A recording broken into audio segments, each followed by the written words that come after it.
నా పేరు నాగుల మీర. ఏం చేస్తుంటారు? నేను ఫ్రూట్స్ అమ్ముతా. ఫ్రూట్స్ అమ్ముతా ఉంటారు. మరి ఇప్పుడు గవర్నమెంట్ మారింది, మనకి 4 నెలలు అవుతుంది గవర్నమెంట్ మారి. ఎలా అనిపిస్తుంది మనకి? గవర్నమెంట్ ఉంది అట్టాగే అనిపిస్తుంది, పాతకాలం లాగా ఉంది, ఏం మాలేదు అట్టాగే ఉంది. అదే సూపర్ సిస్టర్ అంటే ఏదో ఇంకా చేస్తాడని కళ్ళు తీసి చూస్తున్నారు, ఎప్పుడు చేస్తాడో ఉన్నది చెప్పాలి, ఎందుకు దాస్తాం. మరి ఇప్పుడు మనకి నిత్యావసర సరుకుల రేట్లు కానీ ప్రతి ఒక్కటి ఆ గవర్నమెంట్ ఉన్నప్పుడు మండిపోయాయి రేట్లు. నేను వస్తే తగ్గిస్తా అన్నారు, మరి ఏమైనా తగ్గాయా పెరిగాయి? ఇప్పుడు ఎవరికైనా అంటే కొత్తలో ఒక చూస్తారు ఒక సంవత్సరం 2 సంవత్సరాలు చూస్తారు, ఎత్తంటే బిచానా అంటారు వీడికి కూడా. అంతే, ఎవరికైనా అంతే.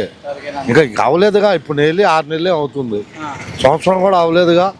అది కొద్ది ఓపిక పట్టాలిగా మనుషులు. ఇంకా 4 సంవత్సరాలు ఉందిగా, ఇప్పుడే ఓపిక ఆ పట్టేది ఏంది. 2 సంవత్సరాల కన్నా చేయాలిగా, చేయకపోతే పోతాడు వాడు. మరి గతంలో మనకి జగన్ గారు చేశారు, మరి అప్పుడు ఏమైనా పథకాలు అందాయా మీ కుటుంబానికి? మనకేం పథకాలు ఏం రాలేదు బాబు, ఇట్టాగే ఉన్నాం మేము. మాకేం పథకాలు లేవు, మేము ఇట్టాగే బతికాం.